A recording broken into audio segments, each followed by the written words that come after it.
mengharapkan saya itu apa yang bisa mengeluarkan anak saya? Nggak bisa. Kalau saya kemarin nggak bisa. Gubernur nggak bisa mengeluarkan orang dari tahanan. Tegas Gubernur Jawa Barat Deddy Mulyadi menolak membantu penangguhan penahanan para tersangka intimidasi kegiatan keagamaan di Cidahu, Sukabumi, Jawa Barat. Para istri tersangka menyambangi Deddy Mulyadi dan meminta tolong agar para suami mereka ditangguhkan penahanannya usai merusak sebuah rumah di Cidahu yang tengah melangsungkan acara keagamaan. Momen pertemuan Deddy Mulyadi dengan para keluarga tersangka itu diunggah di akun Instagramnya pada Minggu 6 Juli.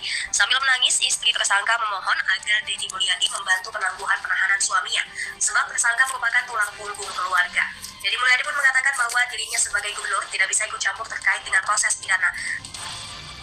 Assalamualaikum warahmatullahi wabarakatuh. Itu tadi saudaraku semuanya, para istri dari 7 tersangka, tambah satu lagi hari ini. Totalnya 8 tersangka kasus perusakan rumah ibadah, anarkisme, radikalisme di Cidahu sekitar 5 harian yang lalu. Cidahu, Sukabumi, Jawa Barat. Para tersangka kini sudah ditahan oleh Polda Jawa Barat. Nah, para istri ini rupanya berusaha mengeluarkan suami-suaminya dari pelaku anarkisme, pelaku intoleransi, pelaku radikalisme yang terjadi di Cidahu, Jawa Barat itu. Tetapi bahwa jawaban tegas dari Kang Deddy Mulyadi tadi, saya kira itu benar dan seharusnya begitu.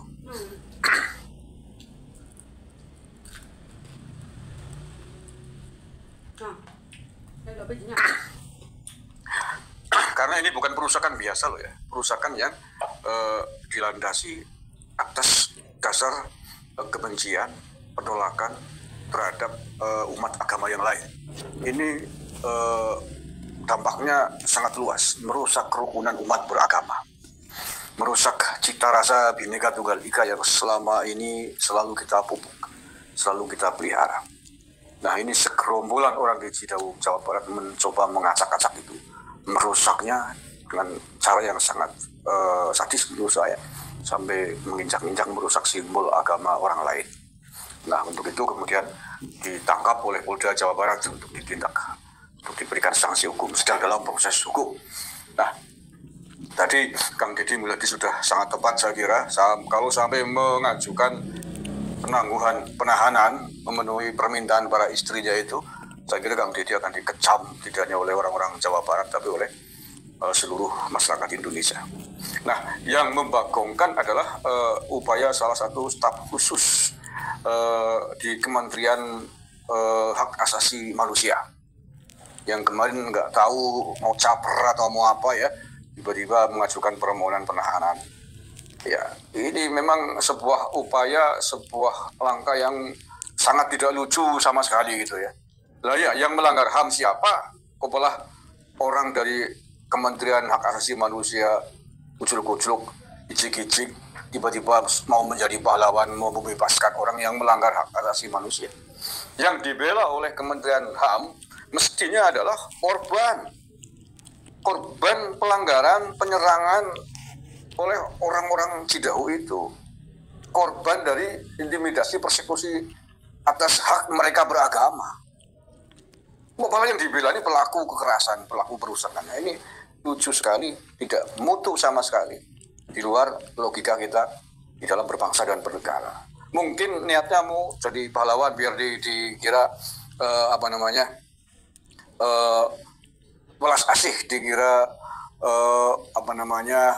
walaupun menjadi korban teman-temannya, tapi kemudian membebaskan pelakunya. Mungkin dikira, tidak sesederhana itu bos, ya, tidak sesimpel itu. Ini kelakuan, perilaku, tragedi yang sudah seringkali terjadi khususnya di Jawa Barat. Bahkan belum kering air mata atas tragedi Cidahu, kemudian kemarin muncul lagi di Cilodong, Depok ya, demo penolakan pembangunan sebuah gereja di Cilodong, Jawa Barat lagi kan. Nah, untung saja kemudian Menteri HAM Natalius Pigai memberikan klarifikasi terbaru bahwa dirinya tidak sepakat dengan stafnya yang nelonyor sendiri mengajukan usulan penahanan. Shalom saudara-saudara, berjumpa kembali bersama dengan saya di channel ini. Bagaimana kabar kita semua? Kiranya kabar kita selalu baik-baik saja dan terus diberkati Tuhan dengan melimpah-limpah. Amin. Itulah dia tanggapan dari seorang ulama ini. tentang apa yang dilakukan oleh Deddy Mulyadi atas keputusannya yang tidak mau menjadi penangguh atas 7 pelaku yang telah merusak rumah ibadah yang ada di Sukabumi. Dan kita sudah melihat tadi videonya, walau ibu-ibu ini menangis, tapi tetap hukum harus berjalan. Karena apabila Deddy Mulyadi membela pelakunya, maka dia akan dihujat oleh seluruh Indonesia. Karena apa? Orang-orang seperti itu tidak perlu dibela. Kenapa? Agar ini boleh menjadi pembelajaran bagi yang lain. Karena mereka itu bukan Indonesia, dan Indonesia tidak butuh orang-orang yang perilakunya intoleran. Kita harus menghargai agama yang lain. Ya, agama kita mungkin boleh berbeda, tapi kita tidak boleh mengganggu orang lain untuk menjalankan ibadahnya. Karena di negara ini kita diberi hak dan kebebasan untuk menjalankan agamanya masing-masing tanpa harus mengusik, tanpa harus mengganggu agama orang lain. Nah, itu perlu kita pahami. Dan dalam hal ini pemerintah harus lebih tegas lagi. Agar apa? Di kemudian hari jangan ada lagi muncul intoleran seperti ini. Jangan sampai para pelaku ini merasa mereka lebih kuat daripada hukum yang ada di negara ini. Pemerintah harus menunjukkan bahwa hukum yang ada di negara ini lebih kuat daripada kaum-kaum intoleran ini, yang bukan hanya merugikan agama yang lain, tetapi juga merugikan negara kesatuan Republik Indonesia. Nah, teman-teman, apa yang menjadi tanggapan saudara terhadap video ini? Silakan isi di kolom komentar. Pastikan komentar saudara memberkati dan memberikan edukasi. Kiranya video ini boleh bermanfaat. Tuhan memberkati kita semuanya.